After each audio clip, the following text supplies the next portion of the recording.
Hello and welcome back to the all new, all different number one comics podcast, episode number 42, Bob. Can you believe it? 42 episodes of this very podcast. You got 41 more times. Go. I think I said it twice there, actually. But yes. Okay, 40 more times. Go. Yes.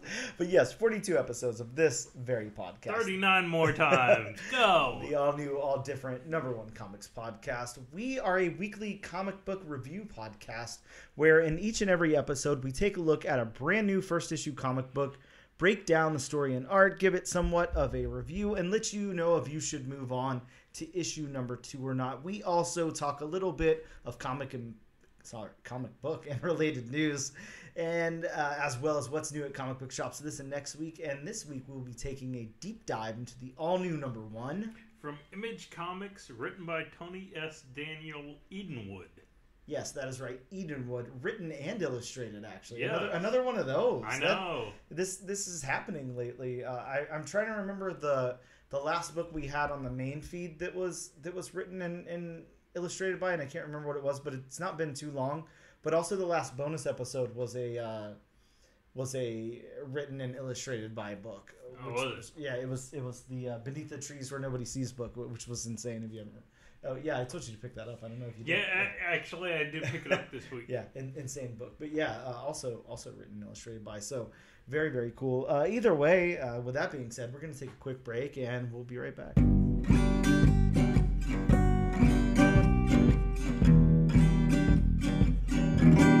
And welcome back to the all new, all different number one comics podcast, episode number 42.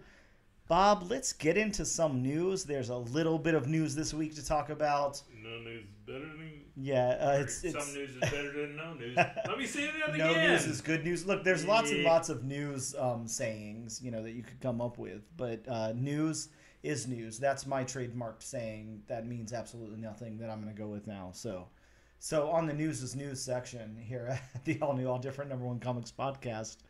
This week, Scholastic announced that they're adding a new collection for their book fairs titled Share Every Story, Celebrate Every Voice. And Bob, if you can guess what this is, it is showcasing like banned books. So it's actually kind of cool. Scholastic's like fighting back a little bit. Yeah, I can see this being obviously, very controversial and stuff like that. Kudos to Scholastic. Yeah, and the schools can choose whether they want to include this or not. So they can't obviously make the schools include it, but they're trying. They're trying to say like, obviously what we all once said, like, keep your hands off our books. Like, banning books is historically a very, very bad thing. Nothing good ever comes out of banning books. So on that note, you just made me think of something. Sorry to cut you off. No, please. I'm sure you heard about this, but did you hear about the controversy of the movie that the teacher showed to 4th graders? No, I don't know if I heard about this. Oh, man. So, what is it called?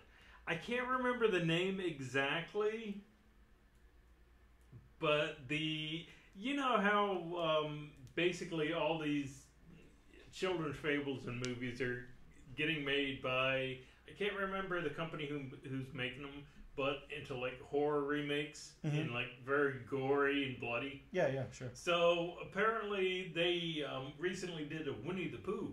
Oh, Honey and Blood? Honey and Blood. Yeah. And apparently, I can't remember what state it was in, but a teacher started showing it to a bunch of 4th graders.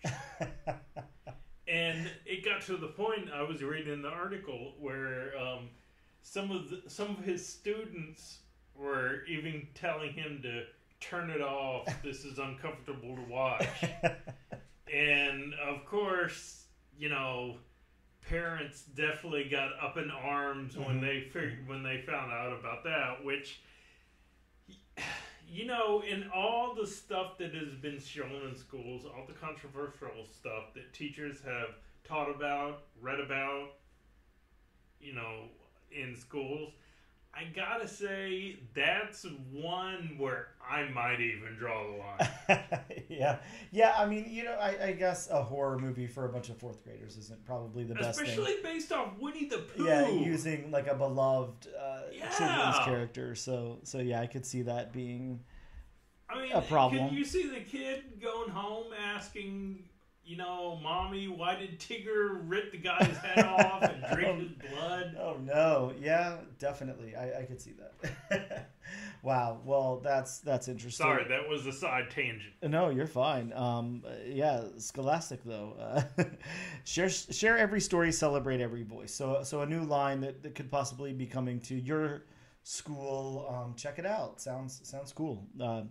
Screw band books, like I said. I was gonna say, it's not like we can ignore these books. They're part of history. Yeah, exactly. Yeah, and you shouldn't.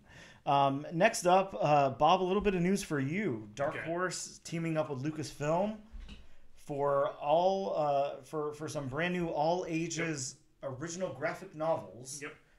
That titled Star Wars Hyperspace Stories, with focus on individual characters in each one. So the first one being Qui-Gon Jinn. And then we've also got a Luke Skywalker, a Leia book, a Obi-Wan Kenobi, a Mace Windu, a Rey book, a General Grievous, Kylo Ren, and a Darth Vader. So, yeah, pretty awesome. I think they're like 80 pages, something like that. I can't remember the exact... I didn't notate the exact release date of those, but I think it's coming up pretty soon, so definitely... Yeah, I just heard next year. Oh, okay, yeah. Pretty early next year from what I gather. Bob, here's the real question: How many copies am I gonna buy? Oh no, well we already know that. A long box of each. But if you had to do like a deep dive for a Star Wars character that deserves their own original graphic novel from this Lucasfilm Dark Horse collab, there, who would you throw into the mix?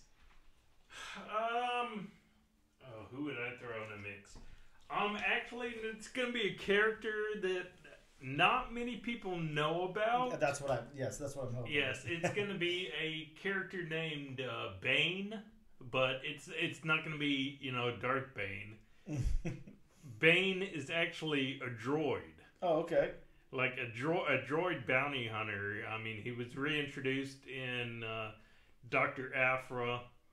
He made his first appearance, I think, in one of the episodes from the 15-minute Gennady Tartakovsky Clone Wars episodes. Oh, okay. They did back in the early 2000s. Yes. So, I would just like them to flesh out his backstory, tell about him, all that. So, there's a lot of different characters, but I would probably start with him, to be honest. So not Chewbacca's like grandfather or anything. It's not. No. Not one that you want to see. Look, he watches some really interesting stuff on TV at least, so there's that. But the last no, I'm sorry, I have a couple more pieces of news. Just two more things here. Nothing that huge, but the 2018 Scouts Comics book Jazz Legend has been optioned for an adult animated series, optioned by Rooster Teeth. And this book, Bob, here's one I've never heard of. So this is 2018. It's a first issue from Scout. You've never heard about it. I know. Ooh, boy. Yeah. Deep dive. I don't know what happened. I must have been out of town that week. Asleep at the wheel? Yeah, I'm not too sure.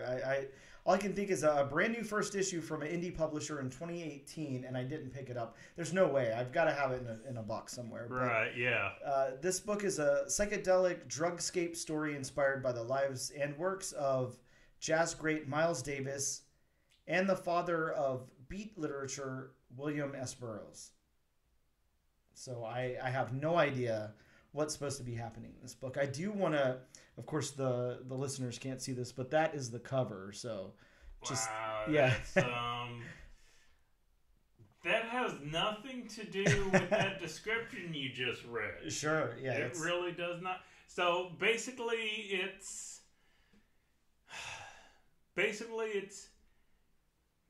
jazz meets Burning Man. I guess so. Yeah, I'm not too sure. I don't even know. This was written by J.C. Lasik, I guess is how you say his last name, and art by Vasco Darte is how I'm going to say that person's name. But yeah, completely under my radar, so not anything I was aware of. But if you own that book, then good for you. If not, maybe start hitting the dollar bins and see if you can find a copy. Mm-hmm. My last little bit of news, Bob, Marvel is coming to Magic the Gathering in 2025. So Really? Yep. Huge crossover there. No word yet if Magic the Gathering, if this will take place in the comics at all, but at the very least there will be Magic the Gathering sets and everything with Marvel characters. So look forward to that in 2025. Got a little bit of time to plan that out there. Start your game. I don't know how you play Magic the Gathering, so I don't know. not too sure. So I just wanted to add a little bit of piece of news. Yeah, please. Just in case anybody hasn't seen it yet. So it looks like there might be some bad news on the Jonathan Majors front. Bad as news. King the Conqueror.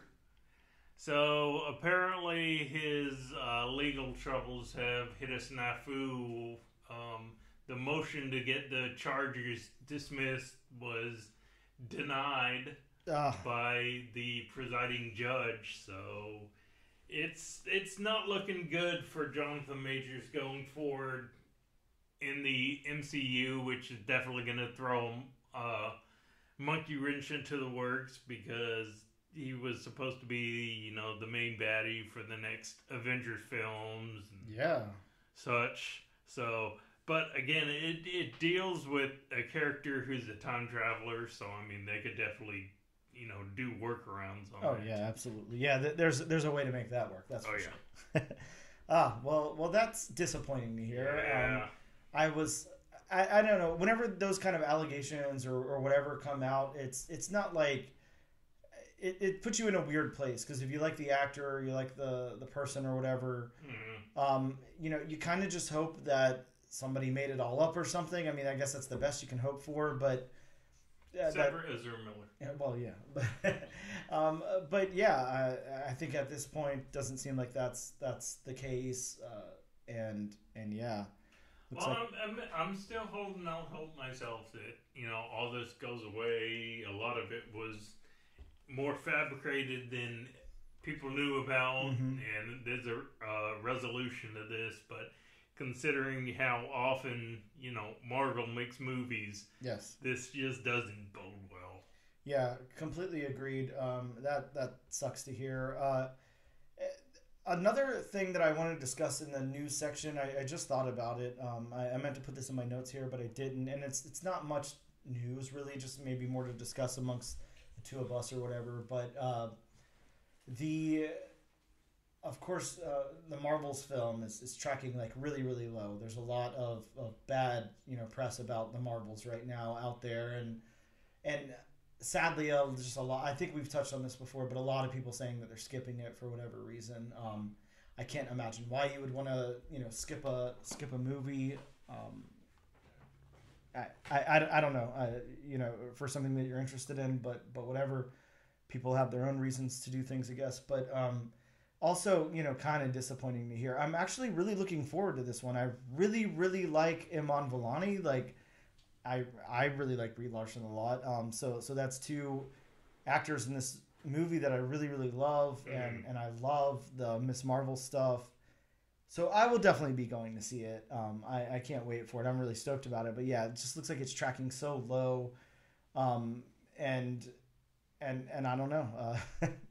Well, and I hate to go down this road or even to put a foot down this road, because it's such a slippery slope, and I just don't like talking about this. But there, in a lot of movies we've seen lately, there might be I don't want to say gender specific reason why it's getting a little bit of hate. But, well, yeah, I mean, of course, famously, you know, a lot of that kind of person or whatever, vocal, right, you know, right. people out there who don't like Brie Larson because she's, you know, a feminist and whatever. That's one reason, but I'm not even going to go down that road. No, I'm not even going talk to about that. I'm not even going to lead that. I'm not even going to lead that to go anywhere. Yeah, exactly.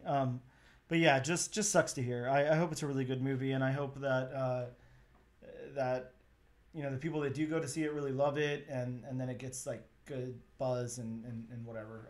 Because I can tell you one thing, Bob. It's going to be way better than Killers of the Flower Moon. I already know that. So. Way better. Just like Taylor Swift's movie is slaughtering the Martin Scorsese movie that's in theaters. So, and will continue to. So thank you, Taylor Swift, for that. Much appreciated. Well, with that being said, we're going to take a quick break, and we will return in a moment.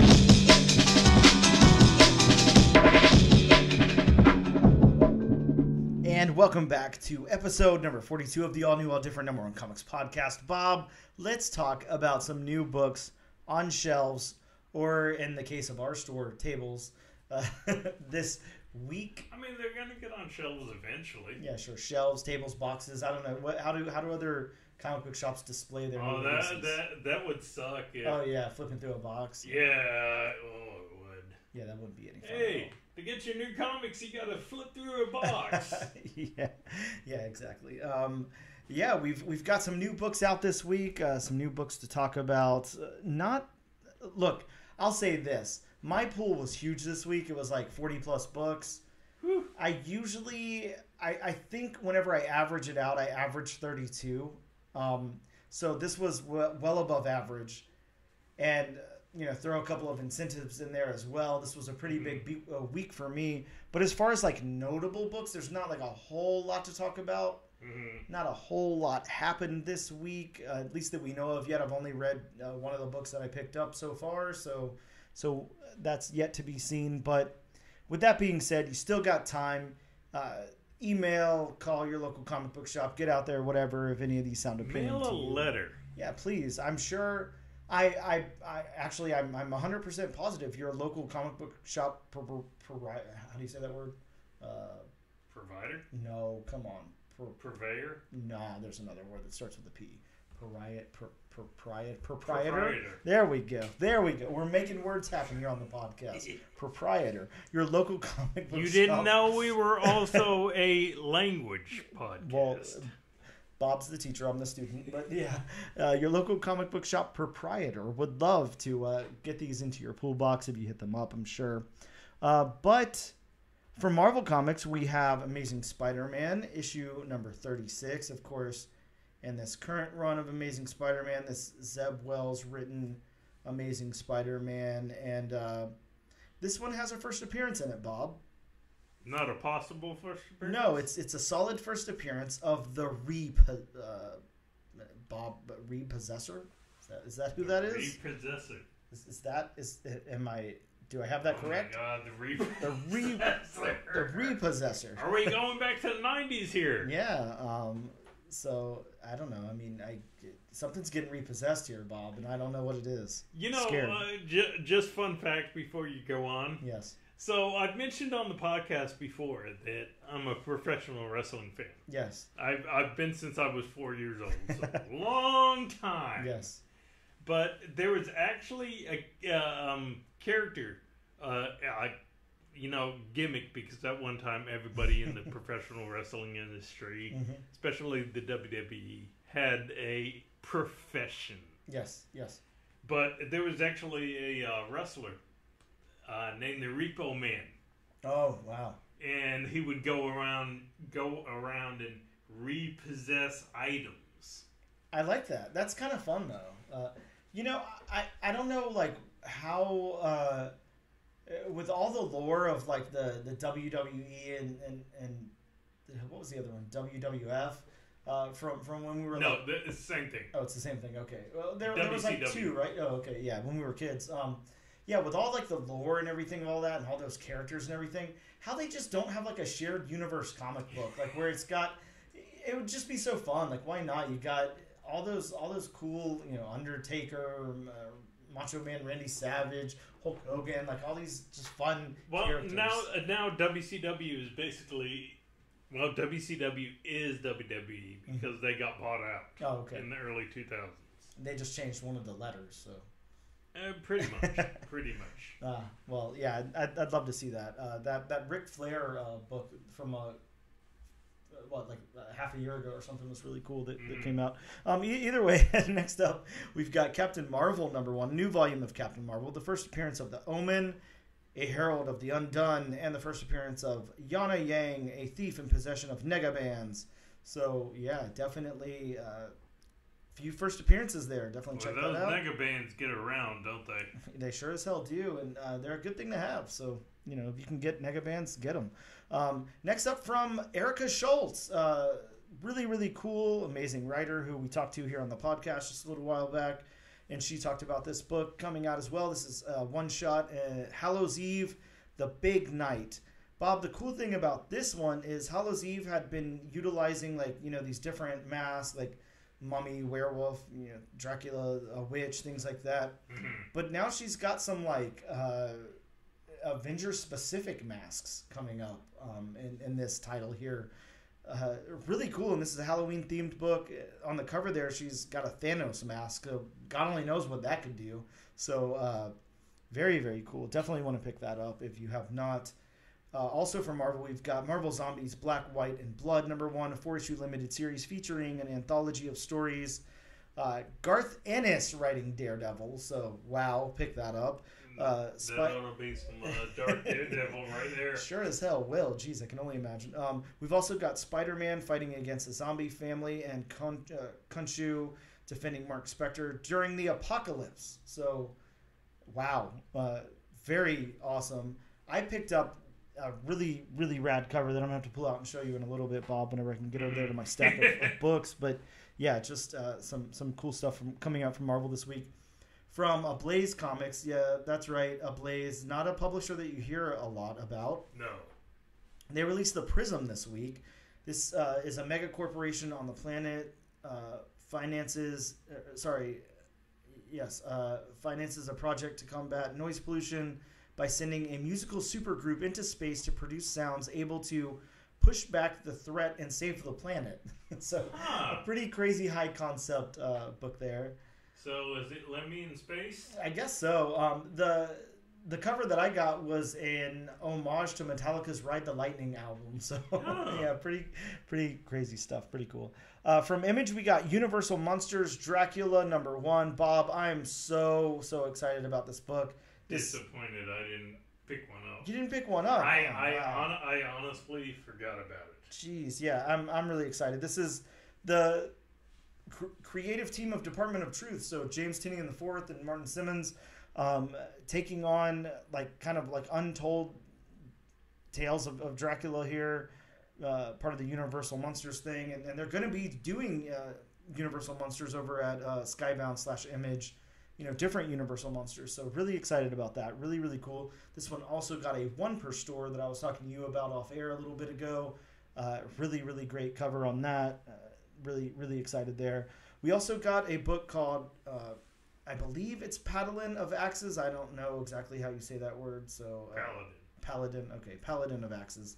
And this is a one-shot written by Jerry Dugan. And it's the world's biggest rock band. Again, a theme this week with rock bands and comic books. The world's biggest rock band and their guitar tech were killed in a plane crash, which is unexpectedly just the beginning of their bad time. So that's not good sounding. After you're killed, it gets worse, I guess. So basically, do they have to fight their way through the 9 circles? I was going to say, that would be fun, yeah. Yes. Be an interesting concept. Absolutely. It'd be very cool. Rock band, 9 circles. Metallica meets Dante's Inferno. I like it. Very, very cool. Next up from Boom Comics, Boom Studios, we got Slow Burn, issue #1. Fleeing a botched robbery in New York City, a group of criminals must find refuge in a coal mining ghost town that seems to be the perfect place to lay low. Or is it? Dun, dun, dun. Exactly. Almost starting. I mean, I'm sure it has a different. It takes a different left turn, but it's reminding me of a Twilight Zone episode called the Rip Van Winkle Caper. I don't know if you've ever seen that episode. One of the. I think every time I hear people talk about it, they're like, it's so predictable, whatever. Like, when I saw this thing, it blew my freaking mind. I was like, I did not see that twist coming at all. It blew me away.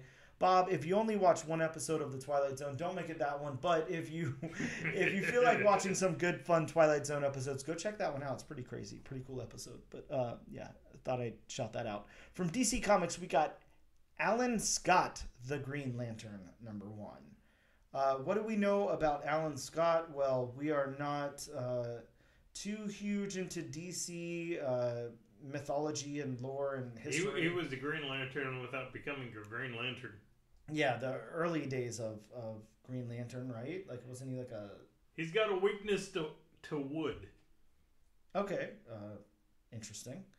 Yeah, I don't know. Check it out, I guess, if you want to know more about the history of Alan Scott Green Lantern. I know he's become an honorary Green Lantern. Oh, okay. Well, good. Good for him. We also have Amazon's Attack #1, a series premiere featuring a team led by Nubia with Wonder Girl and who knows what the other name is, Fucura II. Yeah, this is spinning out of the this latest volume of Wonder Woman that Dan and I reviewed on the podcast. Right, which issue #2 dropped this week. I picked that up today. Oh, really? Yeah, definitely wanted to check that out and see where that was going. From Dark Horse Comics, we got Drive Like Hell #1. And this one is a criminal's girlfriend is killed while on the run after one last job, but she didn't want to stay dead, which sends the couple to battle otherworldly things. I don't know. Very interesting concept. Yes, exactly. Some very interesting concepts this week. I'll give it that. We also got, and maybe less interesting concept, or maybe more, I don't know, or whatever. We got Giant Robot Hellboy. Did you see this one? Of course I heard about it because it was on the solicits for this past week, but sure. I have no idea what it's about. It's got a great cover, I'll give it that, but a massive mecha Hellboy is on a mission for mysterious faraway islands, but the island might just put up a fight of its own, as it says. So the giant robot Hellboy might be fighting an island there. So is it actually Hellboy in the suit? I don't think he's in the suit, but man, I really love that cover. I didn't see a copy at our local shop, so I didn't pick one up, but yeah. Okay, I really dig the artwork. I know the audience can't see it, but just picture Hellboy and the Iron Giant mixed together. Yeah, exactly. And the cool thing is, I don't know, it looks like he's still got that one giant arm, but he's got like, I don't know, he looks cool. I like it. Yeah, he does. I like this depiction of Hellboy as a giant robot. Very cool looking design. Yeah, pretty awesome. Definitely one to pick up. From IDW, we got Dark Spaces Dungeon. So, these Dark Spaces books that have been coming out from IDW. This one, a family moves from the city to upstate New York, but rural life is shattered after the discovery of a dungeon underneath their land and the mystery of who was responsible for the torture devices and threatening messages inscribed on the wall. So, yeah, little scary sounding there. That kind of reminds me about, I don't know if you ever watched the Hulu series, what was it, Castle Rock?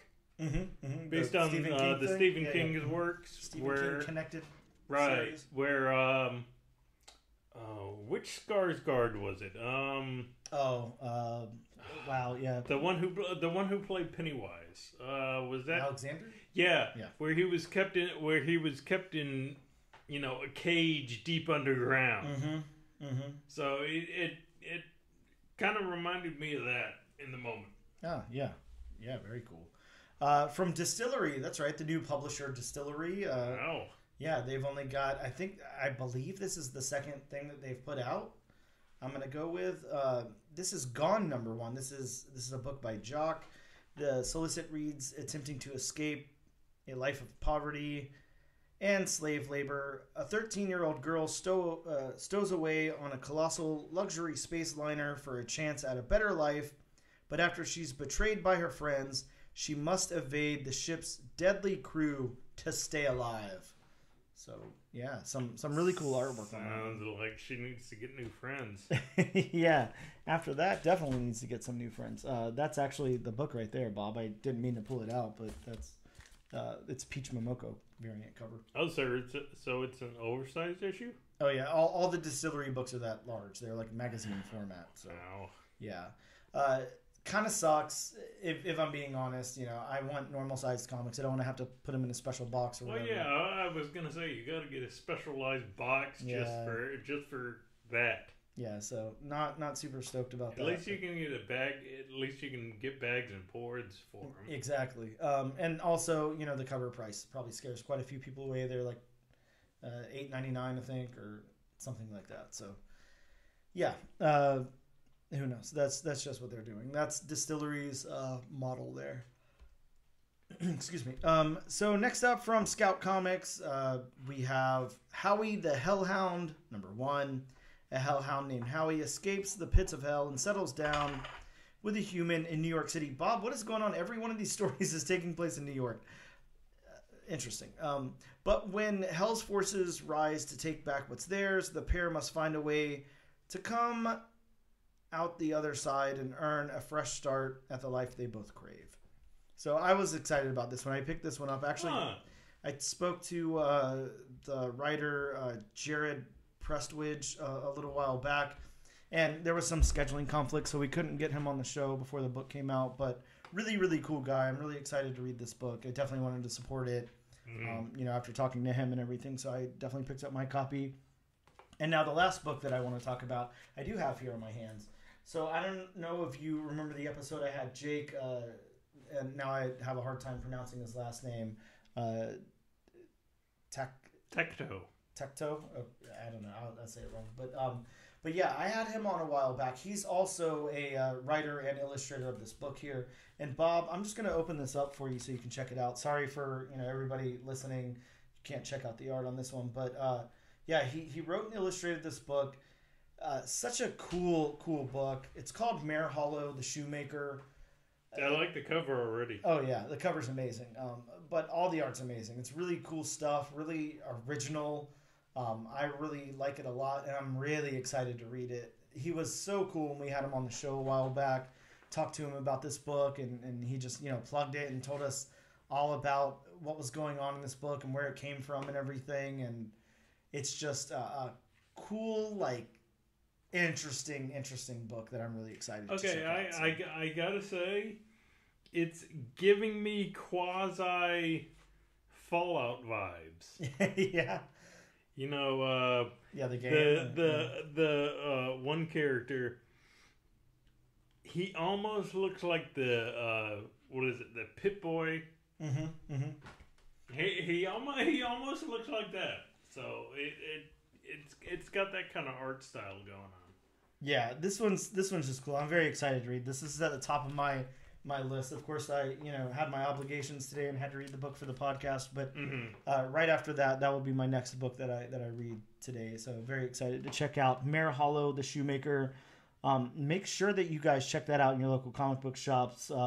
Support Jake because he's got some really cool stuff going on. If you check out his Instagram and stuff, you see how cool this guy's artwork is and everything, and his unique perspective on storytelling. But yes, please check that out. Make sure you guys add that to your pool so your local comic shop gets in the subsequent issues and everything. With that being said, we're going to take a quick break, and we will return in a moment to talk about Edenwood.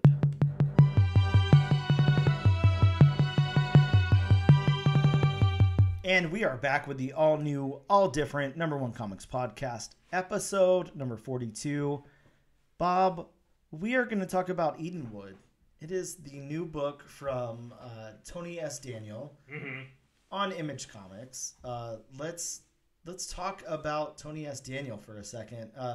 The reason that we're only going to talk about Tony S. Daniel here is he is the writer and illustrator. There's a separate colorist. We don't usually go too much into the colors or letters. We know they play a huge role in the books and everything, but it's usually just the writers and artists that we kind of showcase for whenever we talk about the deep dives into the people there. Just because, colorists and letters do an awful lot of work, and it would be a huge task to go through, everything they've done. But speaking of doing an awful lot of work and a huge task, Tony S. Daniel, of course, has been around for a minute. Tony S. Daniel has written on Batman for a lot of issues. I think, probably like over 100 issues or something. It's got to be over 100. Lots and lots of Batman. So you've definitely read Tony S. Daniel if you've read Batman. If you don't think you have, you're a DC fan, you have. Yeah, you definitely have. Also, Teen Titans, a pretty big run on Teen Titans there from the what volume was that? The third volume? I don't know. Second, third. Yeah, something like that. Whatever. The one that was like started in 2003. So what's that? New 52 territory. Yeah. Right? So second, I guess. His big to me, not being the hugest Batman fan, not that I hate Batman, but I'd rather read other stuff. But you hate Batman. No, God, I don't hate. Is Noctera. Noctera is my favorite Tony S. Daniel book that I can think of. It's such a cool book about, the world plunging into this everlasting nighttime and all the beings that inhabit it and all of that and ways to stay alive and everything. Really, really cool book if you've not checked that out. I love that book. It's amazing. Also worked on Deathstroke, on X-Force, on Detective. Had a book from Image called The 10th for a little while in the late 90s there. Just some really cool stuff from Tony S. Daniel. Superman, Wonder Woman, Justice League, wrote on Spawn a little bit. Or, sorry, maybe didn't write on Spawn. I don't know if he wrote on Spawn or... he penciled on Spawn. So, yeah. Guess I should get my facts straight before I speak. But if you remember that book Damage from DC from a few years back, the Damage, the Incredible Hulk, Jason. Yeah. He penciled that as well. So just an amazing artist, really cool writer, Tony S. Daniel, doing God's work out there in comic book land. So really, really cool creator. How about I read the very long solicit from Image? Excuse me while I stumble on some of these words. An eons-long series of multiverse wars between demons and witches has found Earth as its latest and final battleground. The battle pits Necronemia, I don't know, the ever-expanding demonic land that supplanted the Midwest 20 years ago against Edenwood, the witchcraft-controlled land that acts as a barrier against the war zone and the rest of the U.S. Ryan. That sentence makes no sense. Sorry. Oh, it does make sense. The rest of the U.S. period. Yes, it's the capitalization that throws me off. Sorry. And the rest of the U.S. Rion, a young demon hunter, is thrust into the role of hero and leader after defeating a magical demon called a Gatherer, a transient demon with the power to cross any barrier or any dimension. Summoned by the Witch War Council, Rion must assemble an elite team of demon hunters tasked with annihilating a list of targets within the demon-controlled lands. The men and women he selects happen to be the most famous and most revered demon hunters of all time, dating back to the 1700s. So this is just a huge concept here, and the way it's played out in this book is also huge in scope and everything else. So very intense. I'm going to go over my, what do I call these things, Bob? my synopsis. There we go. I sometimes Words are hard. Well, sometimes saying solicitation and the synopsis, they both start with an S, Bob. So I get messed up. What can I say? Point taken. Words need to be far apart in the alphabet for me to get them right. Is all I can say. Edenwood opens with its group of kids in William Bay, which is 1 mile from the Edenwood barrier, as they search for Adelia's dog. And they split up and search. We meet Adelia's boyfriend Rion, and Adelia finds her dog with no flesh left on its bones. The kids are in the middle of a battleground as they search for one another. Rion then wanders into a scene of battle and is attacked by a demon. But a demon hunter swoops in and saves him. Rion stays with the demon hunter for protection, and we flash forward 3 years. Keeping his promise to Rion, the demon hunter finds Adelia and returns her home, only for her to turn out to be a demon in disguise as they battle. Adelia's brother Aleus then shoots the demon hunter, who he calls a gatherer, as they inspect his body and take a book that he has, and they notice that he's still alive. And then it's revealed that he is Rion. It is revealed to be Rion there, with a, I don't know. Who's losing an eye? Yeah, he hasn't totally lost it yet, but I mean it's close enough. It's pretty gone. Yeah, I mean yeah. I don't think it works. If a cat batted at it, it would fall off in a heartbeat. Oh no, that's a horrifying visual there. Well. Wow. Bob, let's get into this thing. There's a lot to unpack here. Let's talk about the story. It's pretty dense with story. So how about the beats then? This one, I don't know. It kind of, it takes place in the middle of a war with.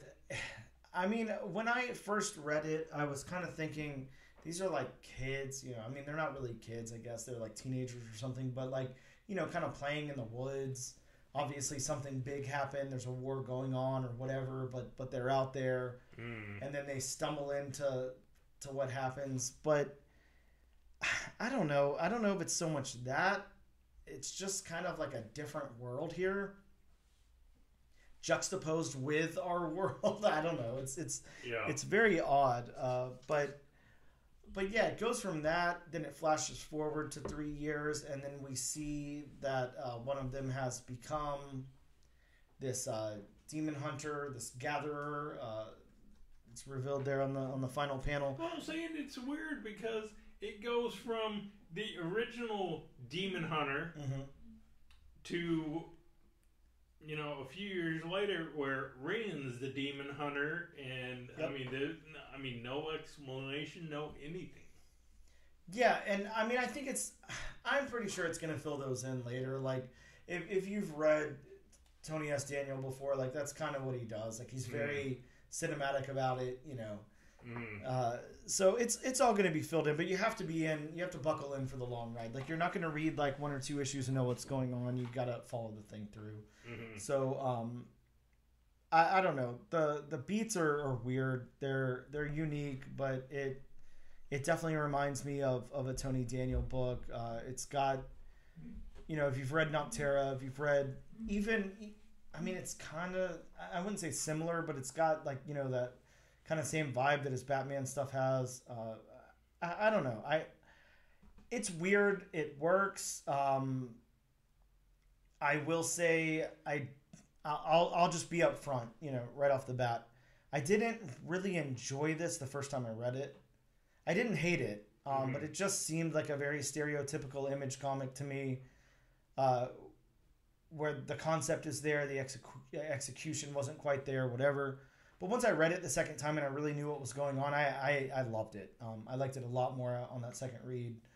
But yeah, in the blocking and the beats in the narrative, it kind of stumbles a little bit if you're not used to this. And stopped the beat, so to speak. For me was all the what was it? The letters, written letters. Yep. That it was kind of like, okay, you go from that story to having all this exposition, and it's kind of like, I was like, hey, this kind of slows it down. It does slow it down. I mean, it's needed because how else do you explain all of this? There's already, in my opinion, like enough dialogue in this book, so I didn't want more. But this, I would think, for Tony Daniel, high concept, big concept here and everything. I think that this would have been better off as like a double-sized first issue. Right. Really pack it in and then have it like on some kind of cliffhanger or something. They're gonna, I mean, obviously the next issue they're gonna be spending time explaining why Rion is the gatherer here. Why he became that and what happened and everything. I would imagine. Looks like that's where they're going. Or they could completely, set loose some other threads and then ignore that and come back around to it. Who knows? But well, I'm kind of hoping that this is kind of like a Sirens of the City-esque, where the first issue it was just packed with much more than it needed. Yeah, lots and lots of setup. Then, the second issue starts, focusing on stuff, and then, the rest of the series it starts explaining stuff without, being jam-packed. I'm hoping it's that kind of situation. Sure. And I will say, I've said this before on the podcast. I'm not a huge fan of saying this because I feel like this can be said about a lot of things. You should never need a second viewing of a movie, a second listen of a song, a second, something to appreciate something. Right. But at least for me, this warrants that, like 100%.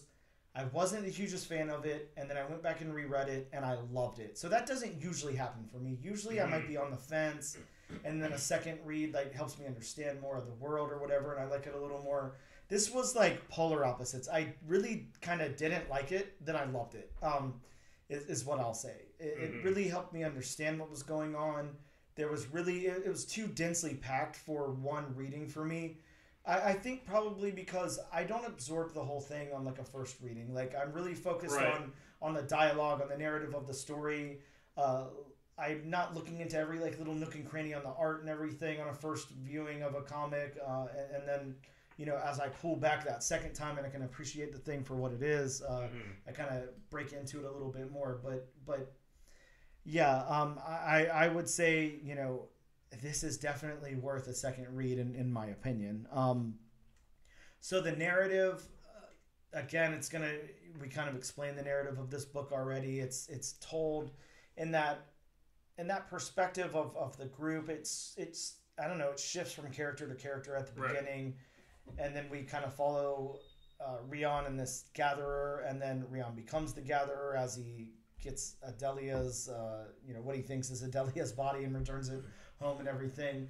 I think the narrative of this really, really works very well. I think that this is something that Tony S. Daniel is very good at, narratively, telling the story in a comic. I think that it works very well with the art.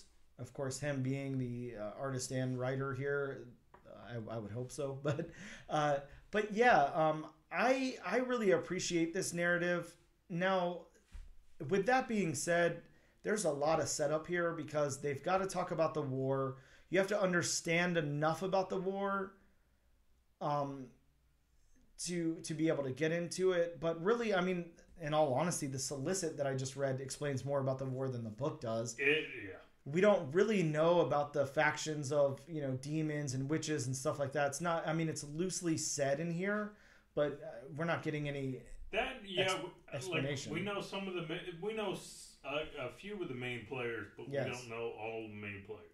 Now, kind of what I'm excited about here, and this, trails off from the narrative for a second, but if we're seeing like the demon side of things right here, and we're hearing about this, like, I'm really kind of excited to see the witch side of this. Once we see, I believe the witches are the Edenwood and or something, I don't know.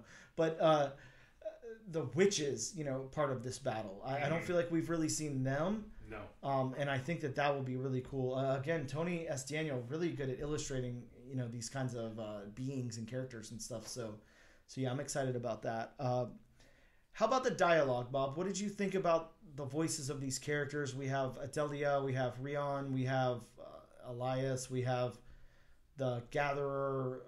We have a whole bunch of other characters that I didn't really catch the names of. Did you feel like their voices worked for who they were, for the... I don't know. I mean, again, it's kind of like a group of kids off in the woods. It really is kind of how it starts. Did you get that feel from them? Yeah, I did. They were, I mean, I got the feel of like almost the kids from Stand By Me.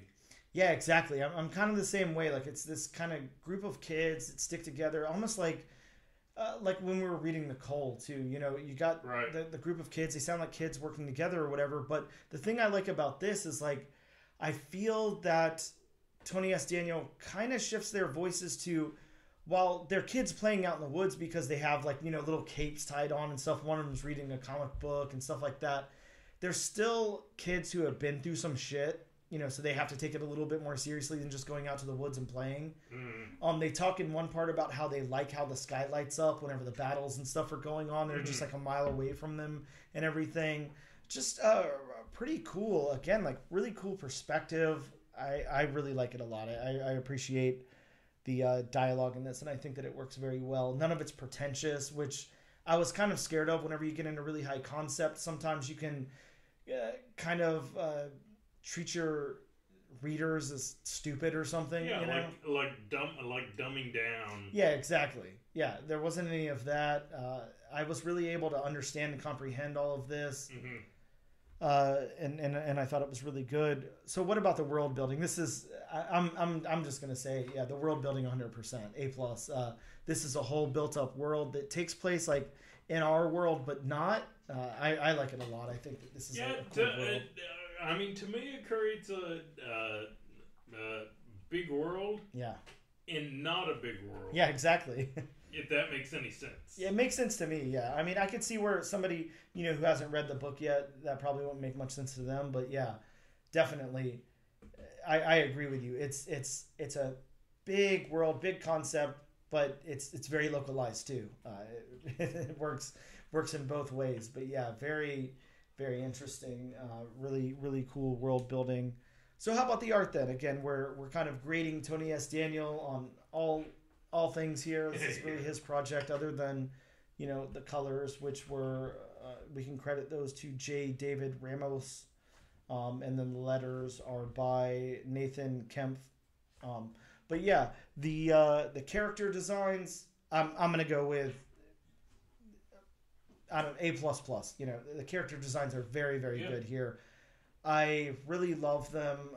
They look wonderful. The kids, the human characters look great.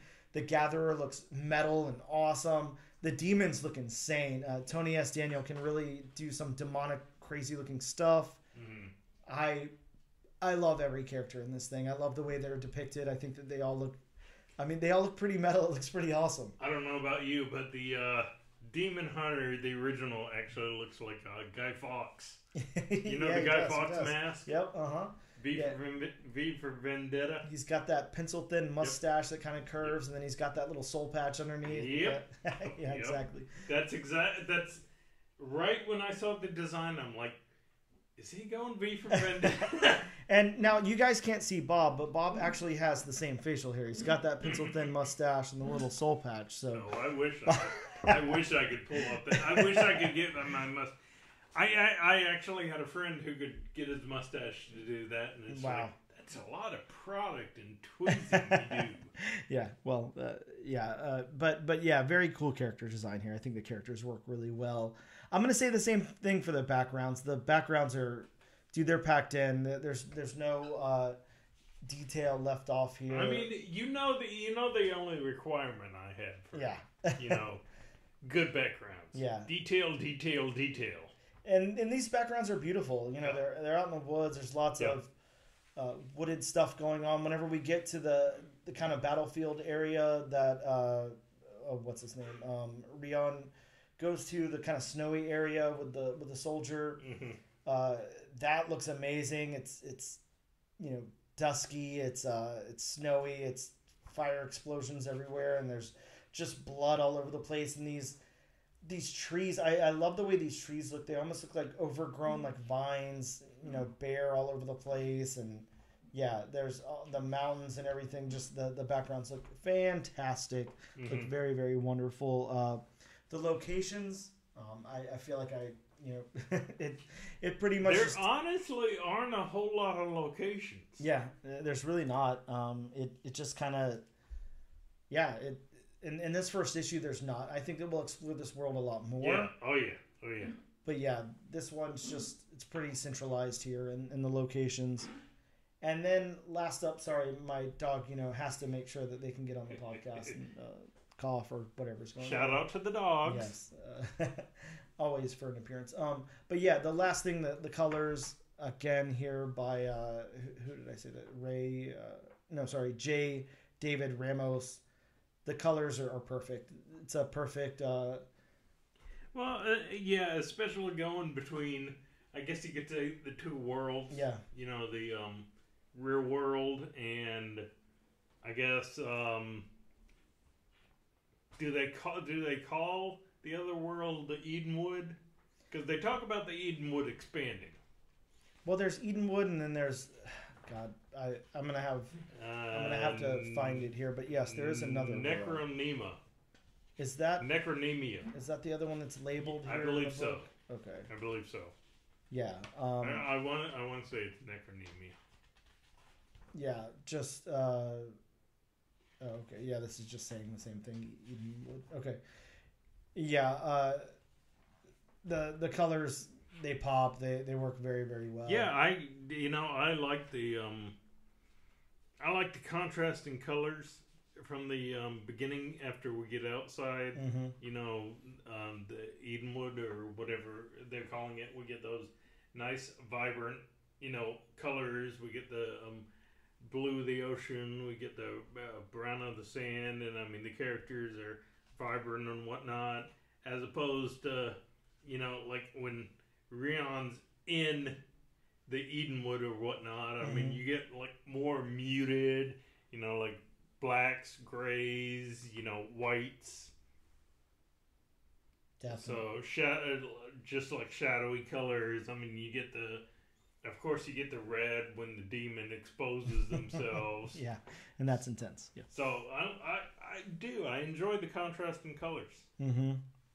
Yeah, and that'll of course bring us to what we thought about the book. I've already said that I love the book, so it's a definite from me. I like it a lot. I'm adding it to my pool. I'll be checking out every single issue, and unless it turns into something like What's the Furthest Place from Here. But I don't see that happening. Not with Tony S. Daniel behind the wheel. But Bob, surprise them. Say whatever you got to say. You recommend this to the listeners? Will you be picking up issue 2? What do you think? I've read Tony S. Daniel. I'm not greatly familiar with him just because I haven't read a lot of DC stuff. Yep. And for me, while I can say wholeheartedly, at least again personally to me, this isn't what I would call a slam dunk first issue. To me, this isn't a perfect first issue. Yep. But to me, it does leave enough for me to go, okay, I want to continue reading this, see what happens, see where this is going, see who the players are, explore this world, all that. So I believe I will go on to issue number 2. Well, then there you go. You got it from me and Bob. We'll both be picking up issue number 2. Though I will add a caveat of, some people will read this and think, oh, it's great. Yep. I can see some people reading this and think, this isn't for me. Mm-hmm. Yeah, completely agreed. Anytime you get into indie stuff, creator-owned stuff, even if we're at a bigger publisher like Image, you have to think a lot of people, read comics because they like superhero stories. Right. A lot of people are used to what's going on in Batman, Superman, Spider-Man, stuff like that, right. The Avengers, whatever. Sometimes whenever you dive into these pockets of non-superhero universes, it can turn people off or it might not be for them. This is definitely not going to be anything like any of those books. So if you're more used to like the independent side of things like I am, you might really dig this. If you're not, this might not be for you. Right. It is going to be one of those books that is not for everybody. Sure. Yeah, absolutely. Which, I mean, that's fine. There's a lot of that in comics. Yes. Yeah, and there should be. There's something out there for everybody. Right. This might not be the book for you. It's definitely the book for me. I love this a lot. I think it brings in a lot of cool fantasy elements and sci-fi elements and stuff like that I really want to see more of. But more than anything else, it's just it's the high concept here. I really want to see these witches. I want to see how these demons do what they do. I want to see how the kids ended up in this world. There's a lot more here I want to see. But yeah, absolutely check out issue number 2. I will be checking out issue number 2. And with that being said, we will take a very quick break and we'll be right back. And we are back with episode number 42 of the all new, all different number 1 comics podcast. And we are here to talk about some new comic books that are dropping next week in local comic book shops. That's right. Bob, hit him with a disclaimer. So, it's disclaimer time. It's Please, Bob's Dan. Disclaimer time. It's Bob's disclaimer time. Won't you be disclaimer? God, you just mixed Pee-wee's Playhouse with Mr. Rogers' Neighborhood. I know. I mean, I approve. It was a mashup, right? I approve. But, as always, as I'm reading the comics for next week, is it just a few of the books that are coming out next week? Week! You said the word of the day! If you want to know more comics coming out next week, please consult elsewhere. Or just call your local comic shop. I'm sure they'll give you the entire rundown. Absolutely. If you happen to live here in Jacksonville, Florida, like Bob and I do, and you want to hit up Ben over at Ben or Jonathan or Ian for that matter over at Gotham City Limit, they'll gladly sit on the phone with you and explain to you every single title that's dropping in the next week. That's right, Gotham City Limit. Take it to the limit, boys. Boy, Ben is going to hate you. So, beginning of the list, from Marvel Comics, we have White Widow number 1. Yeah, White Widow. We're getting a White Widow series. Sarah Gailey is writing this. I actually reached out to Sarah. We just haven't agreed on a time yet, but she is coming on the podcast to talk about this book with us. Really excited about this one. It's got a cool 1 in 25 Adam Hughes cover, so anytime you can get a great Adam Hughes cover, you know you want that. And this one's also got the introduction of the armament. So, new character, I'm assuming. Yeah, or thing. Well, I mean, White Widow. New character, I'm assuming. Oh, okay. So, a lot of colors. Red Room, White Widow, Black Widow. Sure. Green Lantern. So, Black Panther. going down a different direction from Ani Press, Faceless in the Family number 1.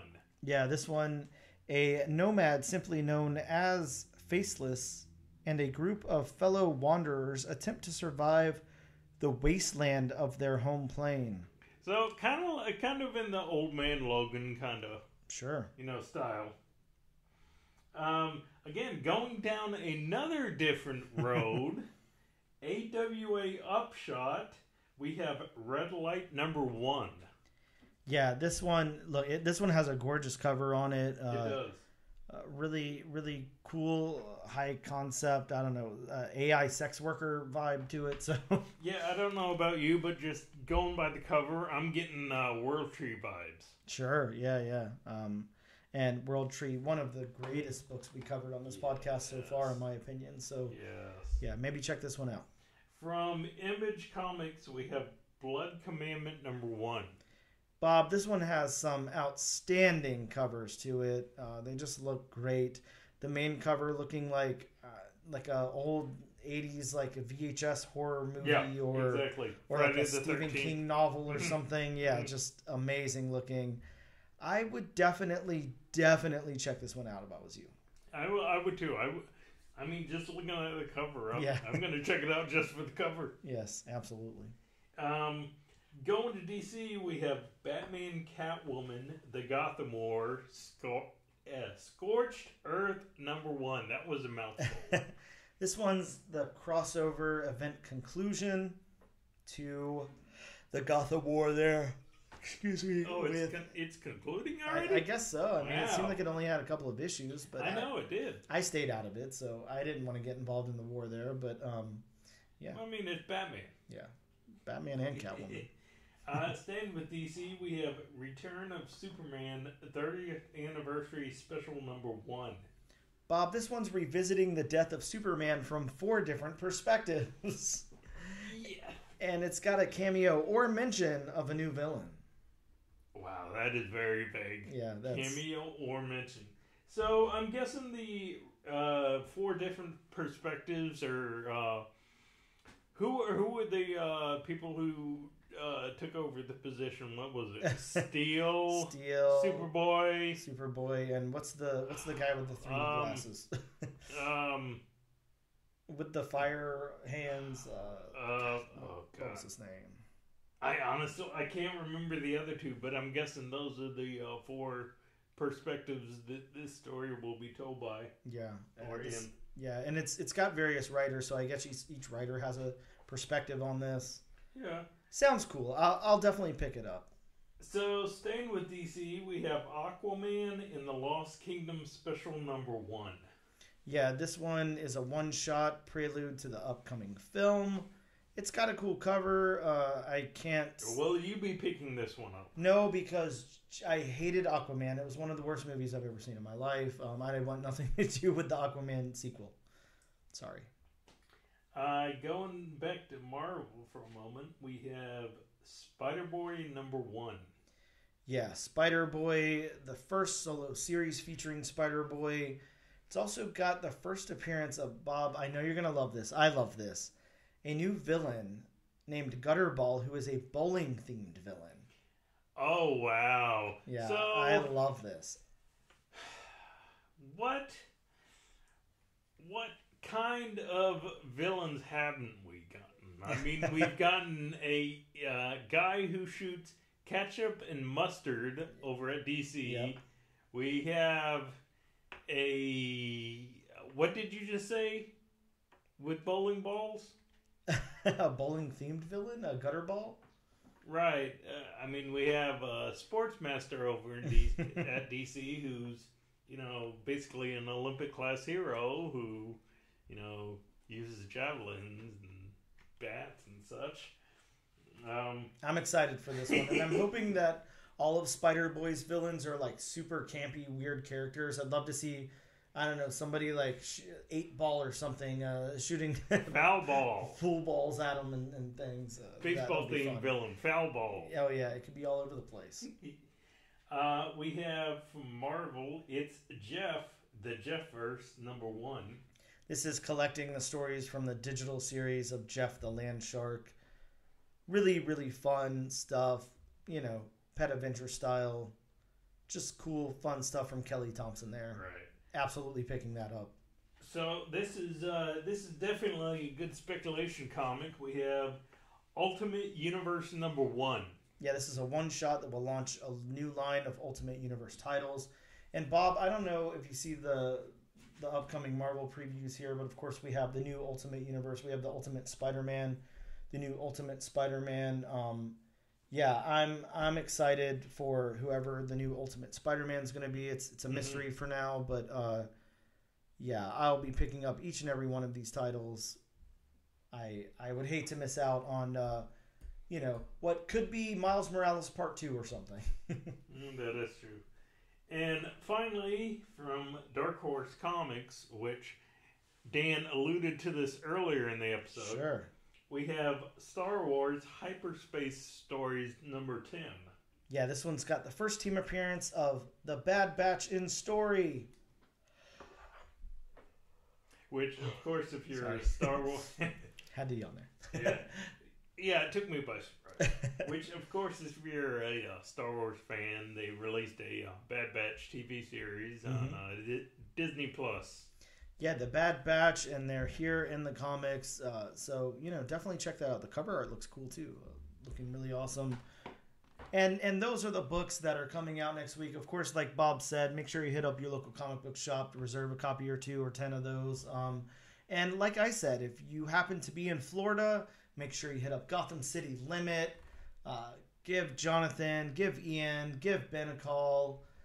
Let them know that Bob sent you, and oh, come on, I still want to shop there. Hey, we're just looking for that extra 5% off of our comic books, Bob. But yeah, stop by Gotham City Limit in Jacksonville, Florida for all of your comic book needs. And more than your comic book needs. Sure. It's more than a comic shop. They've got everything. Take it to the limit. We'll be right back after this brief break.